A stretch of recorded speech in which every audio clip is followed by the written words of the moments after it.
Քաղաքացիական պայմանագիր կուսակցության պատգամավոր Վիլեն Գաբրիելյանը Գյումրիում փոքր-ինչ, ինչպես ժողովուրդն է ասում, քեֆը լավ վիճակում հայտնվել է լրագրողների թակարդներում եւ անդադ մի խոսքով խմած մարդ են տեսել ու վրա են տվել հարձակվելով այս մարդու վրա եւ կապ չունի ինքը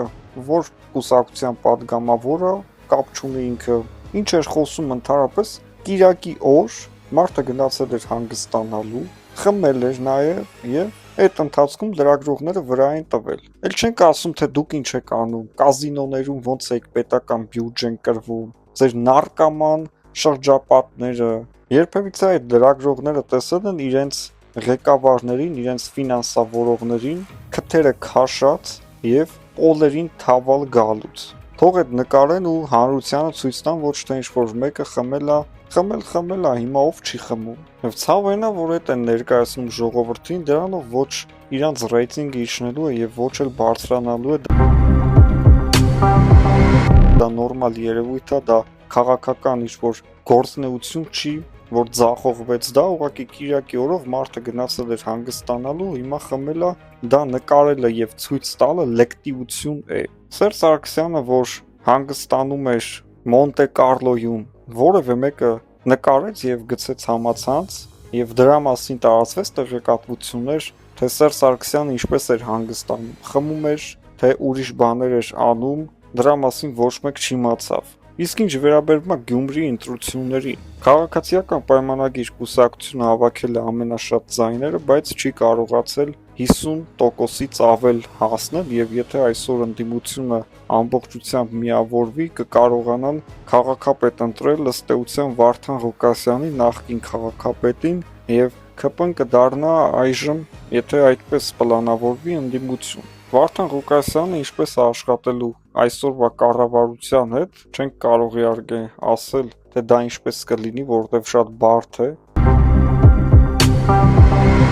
Գյումրին է տուժելու, եթե կառավարությունը եւ ընդդիմադիր հնարավոր քաղաքապետը չկարողանան աշխատել միմյանց հետ։ Գյումրեցիների մեծամասնությունը ընտրել է Սարիկ Մինասյանին։ Անարդարացի կլինի, որ Սարիկ Մինասյանը չընտրվի քաղաքապետ եւ ընտրվի քաղաքապետ Վարդան Ղուկասյանը, որը Սարիկ Մինասյանից կրկնակի անգամ քիչ ձայներ է հավաքել։ Եվ նաեւ Գյումրի ընտրությունները սարքեցին եսիմ ինչ, օրինակ Գյումրիում ապրում է նույնքան մարդ, ինչքան որ ապրում է Երևանի ինչ-որ մի թաղամասերից մեկում։ Սարքեցին համապետական ընտրություններ, երկրի իշխանություններին հեռացնելու չգիտես ինչ, իշխանությունները հավերժ չեն եւ ծիծաղելի կլինի, որ իշխանությունները լինեն հավերժ, հեղափոխությունը եղել է այն պատճառով, որ Հայաստանի Հանրապետությունում ժողովուրդը կարողանա իշխանություն փոխել ընտրությունների ճանապարհով, եւ եթե ժողովրդի իշխանությունը փոխում է ընտրությունների ճանապարհով, ուրեմն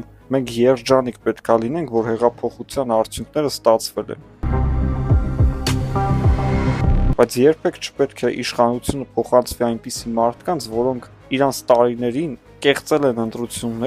ընտրություններին նախորդող օրերին եղել են սպանություններ, վախեցումներ, ձայների գողացումներ եւ այս մարդիկ պետքա հեռու մնան իշխանությունից։ Թե չէ ով ուզում է լինի իշխանություն, կարևորը Հայաստանի Հանրապետությունում լինի ժողովրդավարություն, ժողովուրդը կարողանա ազատ արտահայտել իր կարծիքը եւ իր ընտրությունը չկեղծվի։ Այս առումով Նիկոլ Փաշինյանին ոչ մեկ չի կարող քննադատել, թե ընտրությունները կեղծում եք կամ Նիկոլ Փաշինյանը թալանում է Հայաստանը, երկու բան, որ ինքը հաստատ չի անում, դա ընտրությունները կեղծելն է եւ Հայաստանը թալանելն է։ Մնացածը արդեն դուք գիտեք, թե որտեղ ինչ եք քննադատում, բայց այս երկու բանի մեջ որևէ մեկը չի կարող քննադատել։ Ուզում եք սիրեք Փաշինյանին, ուզում եք ատեք Փաշինյանին, երկու բան, որ ինքը հաստատ գիտենք, որ չեք կարող մեղադրել իրան դրա մեջ, դա ընտրակեղծարար լինելն է եւ երկիրը թալանելը։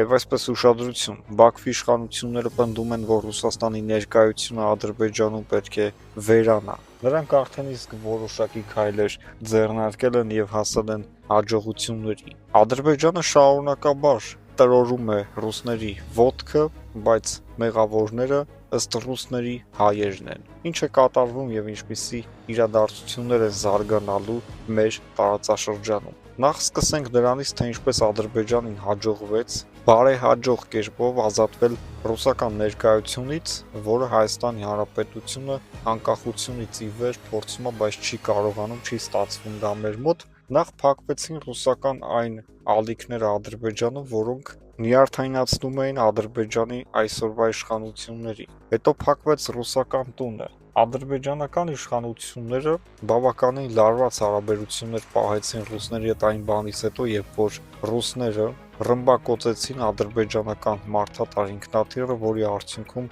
մահացավ 3 տասնյակից ավելի մարդ։ Սրանից հետո արդեն Ադրբեջանի համար մեծ հնարավորություն էր լարել հարաբերությունները ռուսների հետ։ Եվ քանի որ Ալիևը երկար ժամանակ սպասում էր նման մի առիթի, սա բաց թողնել իհարկե չէր կարող։ Ինքնաթիռի ոչնչացումից հետո Ադրբեջանում սկսեցին բողոքի ակցիաներ, որով որ պահանջում էին, որ ադրբեջանական իշխանությունները կոպիտ պատասխաններ տան ռուսական իշխանություններին եւ պահանջեն պարզաբանում, պահանջեն ներողություն, պահանջեն փոխհատուցում։ Ալիևի իշխանությունը գրեթե ամեն ինչ պահանջեց եւ գրեթե ամեն ինչ ստացավ։ Եվ Ադրբեջանը այսքան որ իրանց ոտքը տրորում այդ ամեն ինչը հեչ, հայ ժողովրդին ռուսները այդքան վնաս պատճառեցին, հայ ժողովրդին դավաճանեցին, հայ ժողովուրդը խոսում է դրա մասին բարձրաձայնում, ասում է, որ դուք իմ հանդեպ անարդարացի եք վարվել, ռուսները մի բան էլ մեղավոր մեզ են հանում,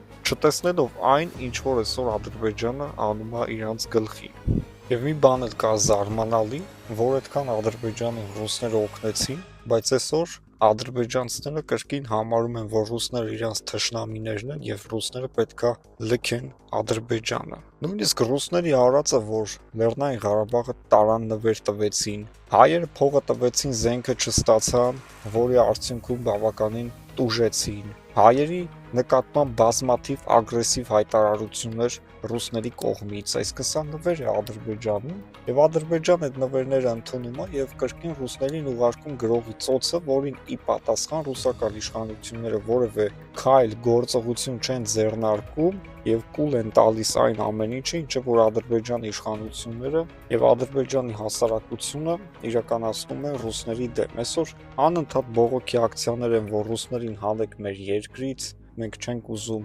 ռուսների ստրուկը լինել եւ ռուսներին մեղադրում են նաեւ հայերին օգնելու մեջ, բայց բոլորս էլ գիտենք, որ դա այդպես չէ։ Ամենայն դեպս հիմա նրանք հաստատ մեզ չեն օգնում, մեր ռազմավարական դաշնակիցը չեն։ Ուղղակի կա այստեղ Թուրքիայի ֆակտորը, Թուրքիան ցանկանում է միշտ լինել այնտեղ իշխանություն եւ հետեւաբար Թուրքիան կարողանում է իր կողմը գեներացնել այն բոլոր ալիքները, որոնք ուղղված են ռուսների դեմ եւ Թուրքիան երբեք չի կարող թույլ տալ, որ Ռուսաստանը խորը արմատներ գցի Ադրբեջանում։